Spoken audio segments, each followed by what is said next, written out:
You are listening to the Teach Middle East podcast, connecting, developing, and empowering educators. Hey everyone, welcome to the Teach Middle East podcast. I'm with Mark Leppard. I just looked back and realized that Mark was on the podcast in 2021. I cannot believe it's been 3 full years since we chatted on the podcast. So much has changed. So much more to dig in. The last time we spoke, I went back and listened to that episode. So if you're listening to this, maybe go back and listen to that episode and then come back and listen to this episode. But the last time we spoke, we were really deep diving into well-being and what, leaders and schools in general can do to help with staff and student well-being as well as leaders' well-being. But today's podcast is a little bit different.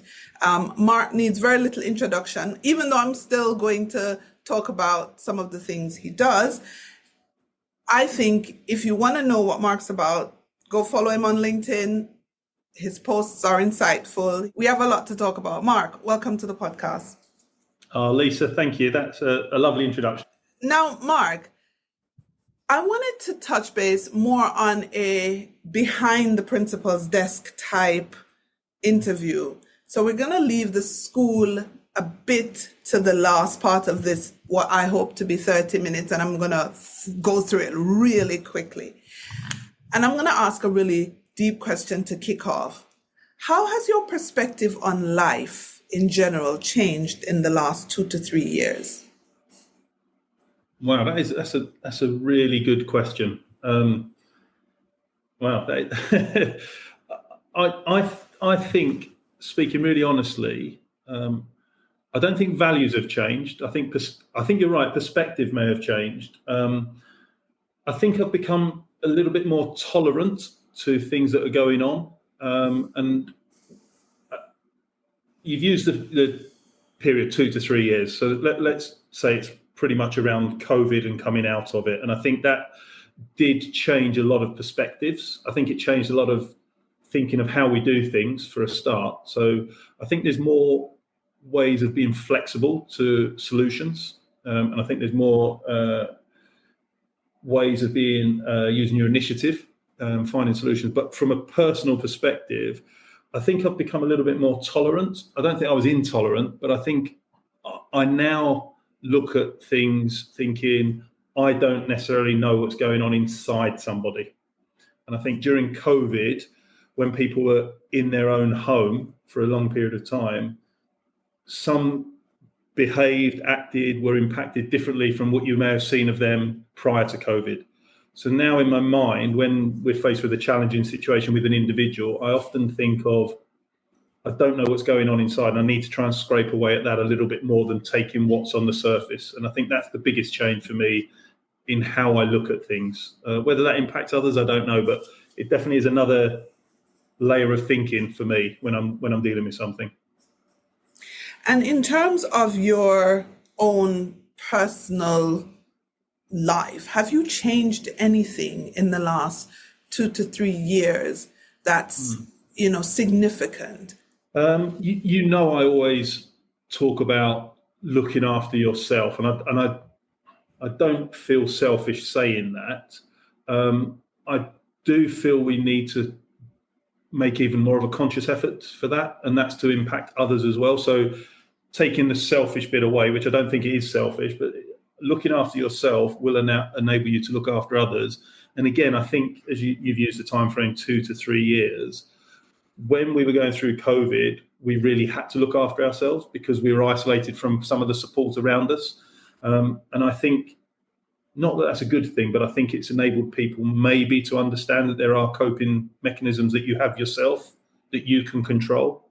Previously, we may have ignored them, thinking there's help elsewhere or I'll just muddle on. For me, I think that self-care, I put a post out last week about emails, and I know you commented, and I am far from perfect on this or far from the finished article, but I think since COVID, I now regularly try and check what my behaviors are. Are they where I want them to be in terms of self-care? I think before I'd have just smashed through everything and not really reflected back on self-care. I'm not talking about others, but on the self-care. So asking about change for me, I think I make a conscious effort. I get it wrong, but I make a conscious effort to check in regularly. Am I still going the direction I should be in looking after myself? Yeah, I like that. So recently I've been doing a lot of thinking about legacy and how do you want to leave a place? How do you want to be remembered? I'm not talking about dying per se, but when you move from one place to the other, how do you want people to think of what you've done, the body of work that you have produced, the impact that you have? So I'm going to ask you the question, Mark.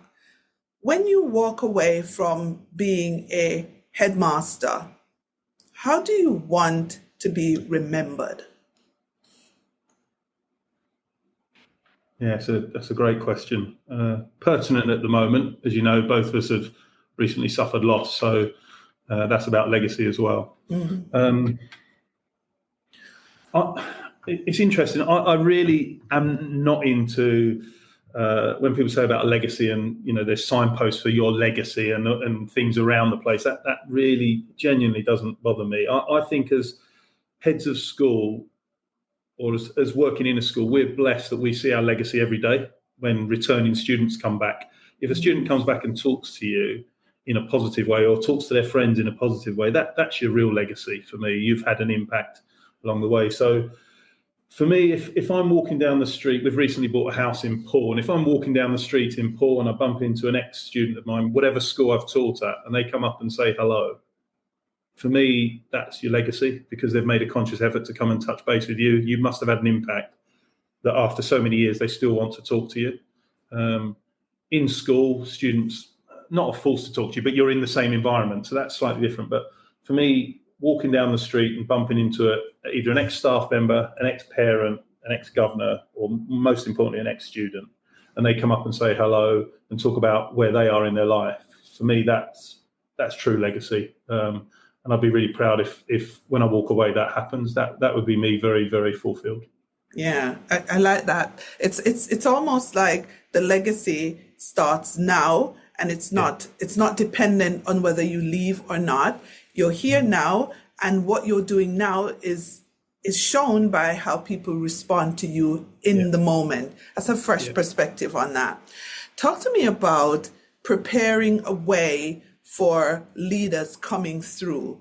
So it sounds like I'm retiring you, but I'm not, because I got plans for you, Mark, regarding my kids. I keep saying that. Got plans. You gotta help with my kids. But when you think of the next crop of leaders, what can leaders in your position do to help to bring them up?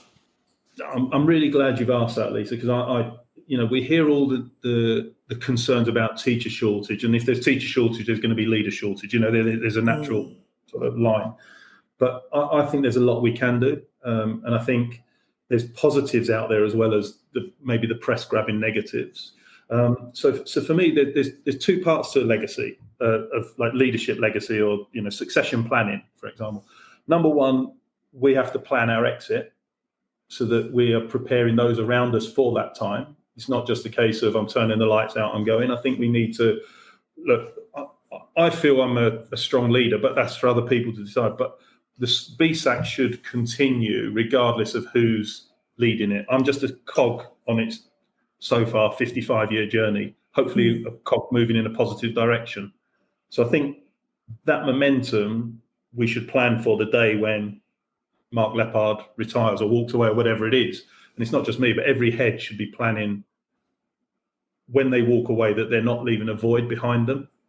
So we do a lot of succession planning. We do succession planning for every aspect of leadership in the school. So I know I've worked with my HR department and my chair to put together a whole pack of what the next leader to take over BSAC should look like, who we speak to, what recruitment companies we use, so that if I were to walk away, there's a pack in the safe that people say, right, we've got a starting point. I think we should be giving out. I take every one of my leadership team to board meetings at different times and they present. I remember I became leader at Doha College, and there was no succession plan. It was a fairly brutal transition. I just happened to be fortunate to be put in place. But my first ever board meeting was my first board meeting as head. I had no experience before that. I remember I get tingles on the back of my neck. I work with Post-its. So there's one here. I went into my first finance board meeting. I have no financial background whatsoever, and I was asked to present a budget. At the time, I had no head of accounts, and I literally went in with a Post-it note saying 75% of school income spent on staff, 20% on this, and they laughed at me.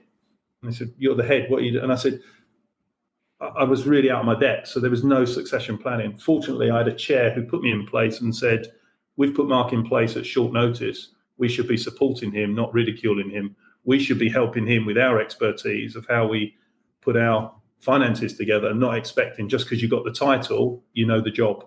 And that's the other thing. You know, I've got a new head of year started at the start of this year. Last year, they weren't a head of year. So effectively, over a holiday, they've suddenly got the job. Do they know every aspect? No. Does everybody who looks at them think they have every aspect of the job? Yes. So we need to mentor, we need to protect, we need to guide, we need to bring staff through that there's a succession plan for every position in the school. Now, that's not easy.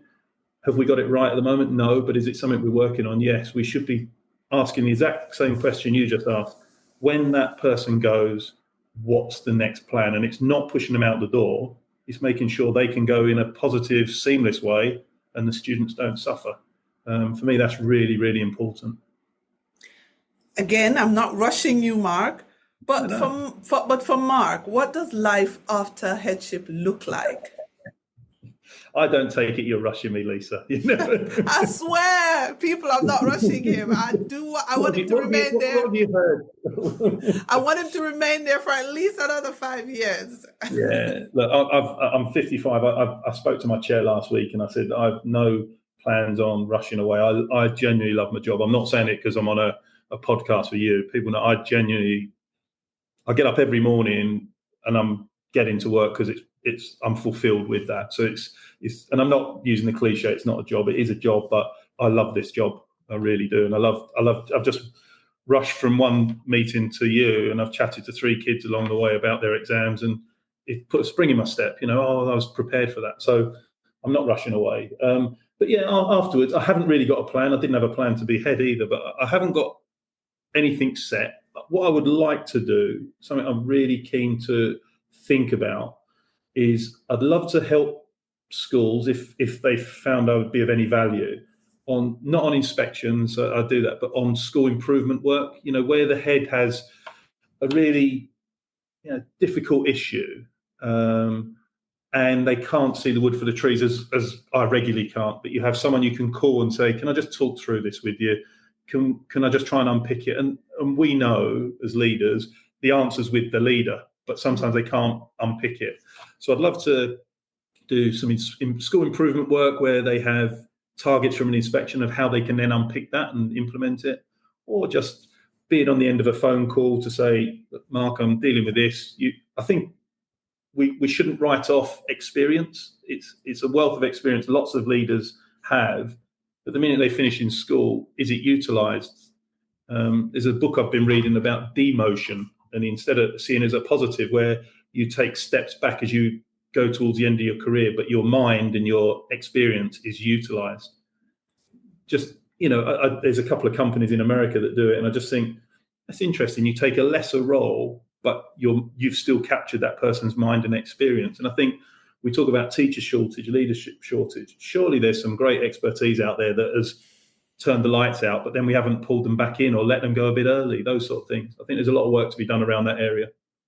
When you talk about teacher shortage, I want to just unpack just a little bit. I'm really conscious of that. No, you carry on. What do you think is fueling? And I know people are going to give us the cliche sort of salaries, but really, Mark, what else apart from salaries is fueling this real teacher shortage that we all hear about? Yeah, I'm not sure it is salaries, if I'm absolutely honest. I think for some instances, of course, it will be. But I don't think people go into teaching to become a millionaire. I think you go in for a different reason. I think some of it is how staff are treated, both in terms of by schools, by students, by parents. Where that is a positive interaction, I think people want to stay in the industry. Where it's a negative interaction, I think people want to get out. Just as the same if you were a policeman, if you were a lawyer and you've had negative interactions every day, that's going to force you away. And I do think some schools, I'll talk about UK, I think standards have slipped in some, and I'm not necessarily talking about the teacher. I just think some of the discipline within schools, there's a fear of disciplining students for the kickback, maybe from some parents. And I think that doesn't help. Imagine a young teacher with not a lot of experience behind them and then being shouted at. We some of the areas we've come from where there's, knife crime in school, and you think, and that's happening, and I'm not saying it's everywhere, but are you going to go and work in that type of school? It's not going to be the most attractive to go to. I think you have a different purpose if you're going to that school, and a great purpose, but it's not necessarily going to attract the very best teacher or the widest field. Let's say the widest field is probably it's going to be very niche. And I think those sort of things impact. I think COVID's going to have an impact on teaching, because a lot of other industries where teaching the school holidays was seen as a huge benefit. Now my son's going into work at Deloitte, which has previously been described as, they sweat you dry, and he's going to be doing 3 days at home, 2 days in the office. I think some of the careers that were seen as very corporate and 9 to 5 or 9 to very long hours and no flexibility, this COVID has now created some flexibility in sectors. And I think where previously teaching with some of the positive holidays that you had, I think not that they're not, but I think they're not seen as outstanding as they were before. So I think there's multiple factors. Obviously, pay will come in, but I think terms and conditions in terms of how you're treated in school and the respect you have. If you look at Finland, teaching career is seen as a very high level career. I don't think the UK government treats it as it should be, the same as they don't with healthcare. It's we can talk all day about that, but I genuinely think if you were a government that had longer than a 4 to 8 year lifespan, which not many do in the UK, you'd have a vision of 50 years, and you'd be putting that in place, and you'd be making sure that you are succession planning. But most of it now, I must admit, I'm disillusioned, is sort of vote grabbing and short term, and that can't be education, that can't be healthcare, that can't be those sort of sectors. Yeah, no, I agree with you. Do you think the UK teacher shortage, do you think the international schools have a blame in that? It's a good question. Partly because it may be more attractive to work overseas in some place. But then I say, well, if I was losing students or staff to another school because it was more attractive, I'd try and make mine more attractive. So I think you can't just blame one end saying that's happening. You've got to be saying, well, why is it not happening here? Or what can we do to reverse that? I also don't think, you talked about when Mark finishes, but I've got lots of teachers, maybe in their 50s who are thinking of finishing here. They've still got 10, 15 years of great experience teaching to give. Why aren't they being pulled back to the UK? Why is that not attractive? So I think there is a shortage, but I think there's a counter to that shortage that hasn't been tapped into. And I think there's a lot of teachers with, I would love my children, if they were in the UK, or my grandchildren in the UK, to be being taught by a teacher who's basically trained, wherever, taught in the UK, but taught overseas and bring that richness back. Surely that's got to be great. But I don't know if there's that pull effect at the moment. And it's not just salaries and tax, because there's countries where people are teaching where there is all those, taxes and similar things, but they're still going overseas. I think we've got to have a mechanism to attract people, experienced people, back into teaching who have been overseas. And that it won't solve a shortage, but it certainly address some of it. Yeah, I do agree with you. I think previously, and I don't know if it's changing, but previously people thought when you go overseas, you're really just having a great, wonderful beach holiday, and you're of no benefit when you come back. Yeah. But I think they're so wrong, and they're missing out. They really are missing out on some great teachers who could come back and help. Earlier in the conversation, we talked about, that leader who's probably needing someone to talk to them about where they go, not being able to see the woods from the trees. Tell me, what would you say to someone who's probably stepping into headship, and they've inherited a school where the succession planning was dreadful? They're actually a new hire into that school, and they've come in and it's just a complete shock. What would you advise them? Where should they start? Yeah, no, that's a really good point. And I don't think you have to necessarily be new to headship to suffer those things. It could be a new context. It could be a new challenge. I was on the phone last week to a colleague of a school here who I knew was going through quite a tough time in their own school. And any parents of the schools will see us as rivals. Right? We're rivals on the sports field. And I think quite often the external faces, and I call parents external, looking in, often see schools as competitors. I see them as collaborators. We can share CPD, we can share lots of things. The competition is on the sports field or whatever, and at the end of the day, the final whistle goes. I can guarantee most heads do not lose a wink of sleep if they've lost their football match to their local rivals. But it's not that it's not important, but it's not as much a rivalry as people think beyond the sports field. So the head I thought was possibly struggling. So I called Deborah at BSME, and they're a BSME school. I said, can you just check in on them, make sure they're okay? I gave them a call. Not that we can solve anything, but I think a head coming into a challenging situation, it doesn't have to be new situationally. So it could be, I could be facing it tomorrow.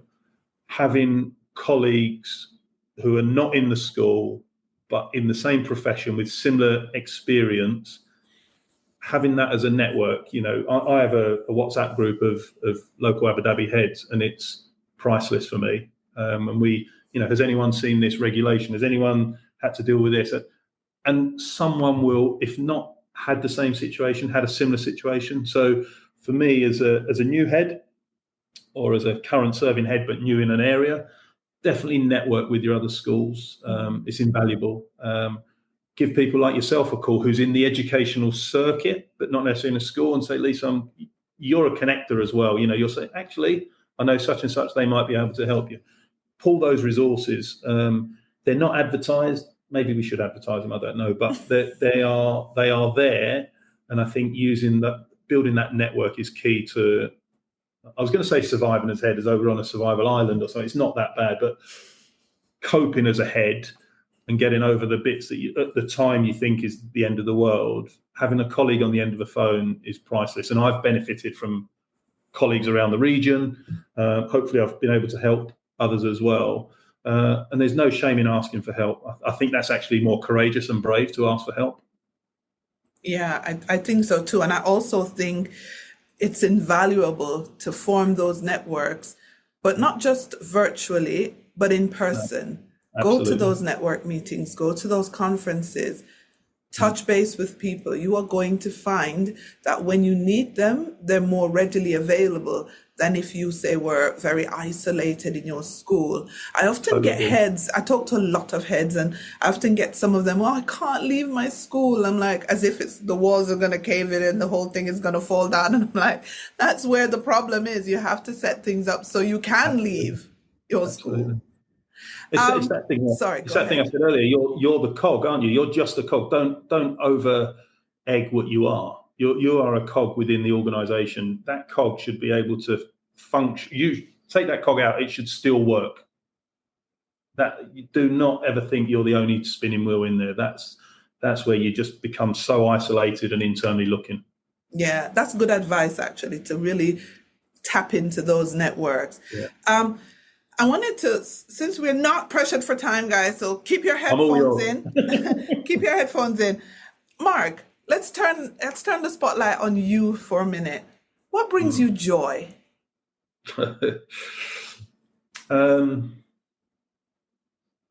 My family, spending time, and I've been blessed through COVID, and after that, my two sons and my daughter, their university got disrupted. It's not a blessing for them, but I had more time with them when they should have been fleeing the nest, spending time with family. As you know, my mum recently passed away.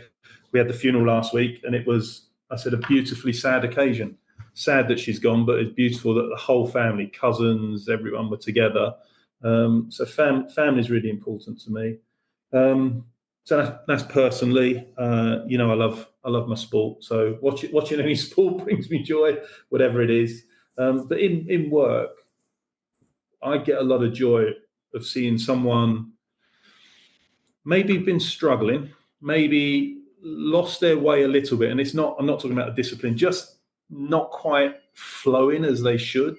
And with some support, it doesn't have to come from the head, but they find a way of getting support, be it colleagues, friends, whatever, and seeing them pull through that and then really shining. And for me, that's the easy thing to do. And here with contracts, the easy thing to do when someone's struggling, you say that person's not good enough for us, let's move them on. That happens in some schools.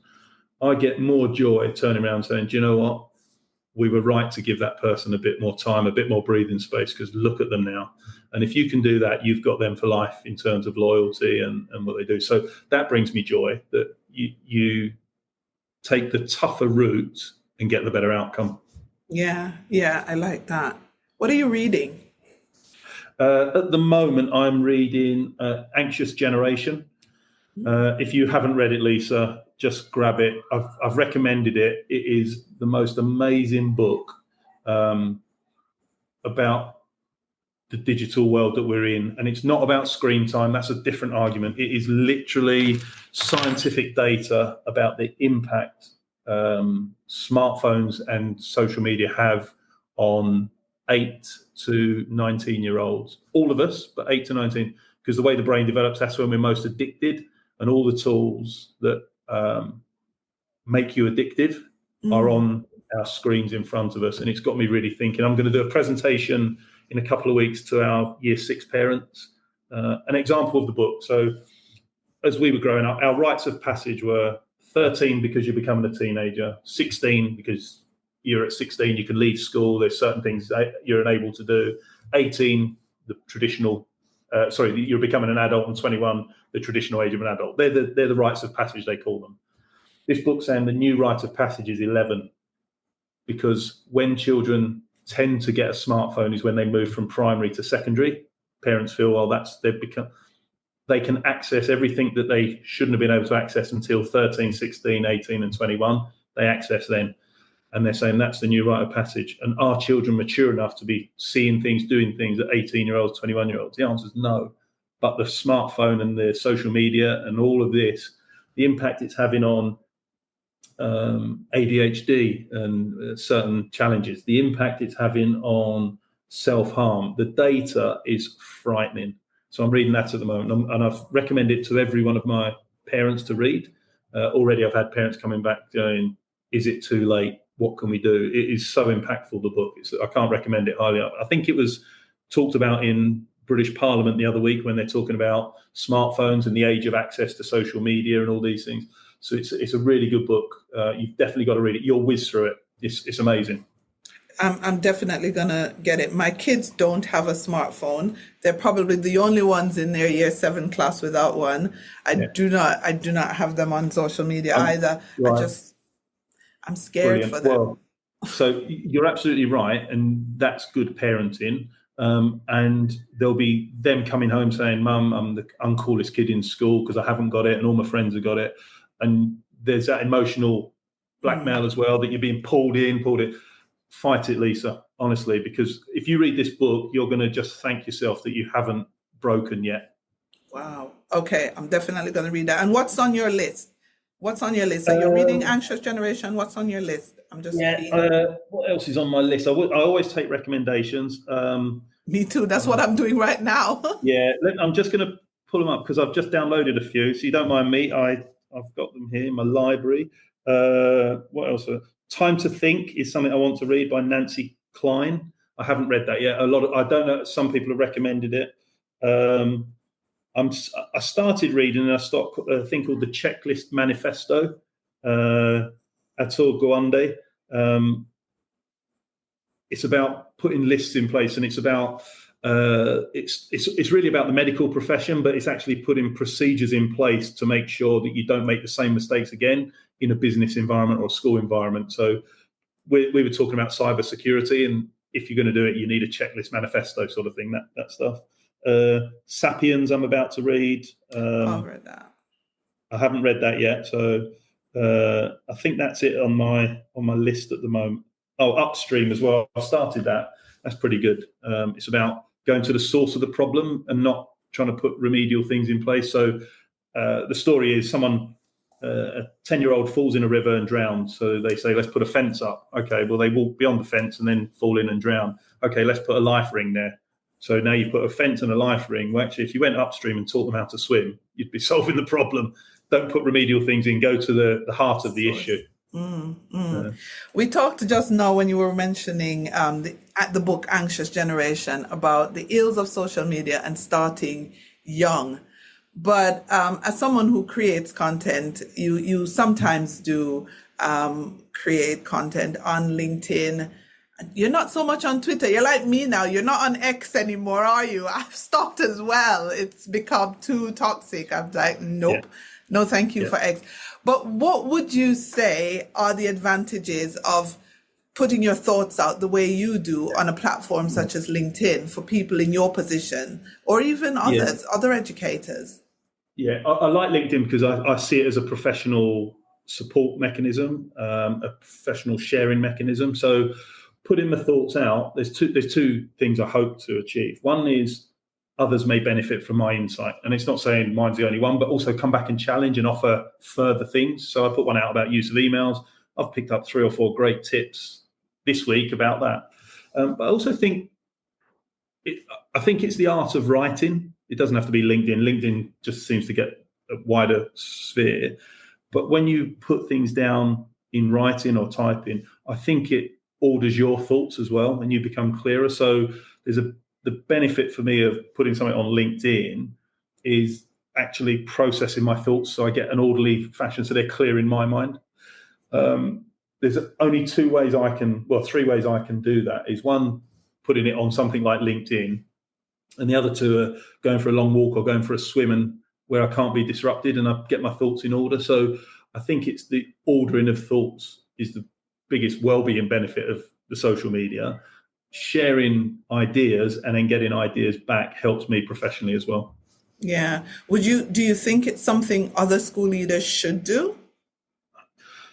Yeah, I think each to their own, but I think the bit about sharing an insight for others. So getting my thoughts in order, that's a personal thing. Others may say, I don't like it that way, I do something else, that's fine.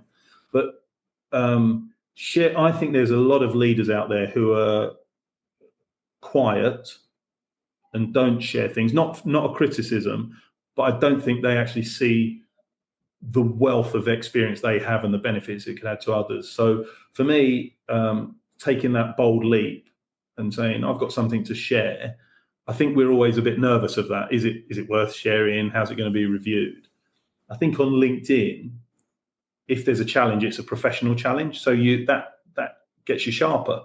So I think I would definitely encourage others to share their experiences to benefit others, and what you get back benefits you as well. Yeah. How do they get over that, that little bit of, I don't even know what to call it. I don't want to call it fear, but it's that inhibition, that anxiety. Yeah. Do you know what I think? I think, aren't we just saying that to students every day, to kids every day? Try this, try that. Live by the standard you're asking of others, and just do it. What a great thing to say to kids. Do you know what? I'm asking you to do something. And the other week, I hadn't written ever on LinkedIn, and I wrote on it, and I was really nervous. But I got this feeling. It's a positive example. Kids will empathise more with you because you empathise with them. So I would say, just do what we ask of our students every day. Yeah. Yeah. My other question, because we have time, but I won't. This is my second to last one, I promise. No problem. In education, right now, what are you excited about? Yeah. I'm genuinely excited about the future of international education. I'm not as excited about the UK at the moment. And I just think that outside of the UK education system is seen as, I won't say but a gold standard. It's held in such high regard.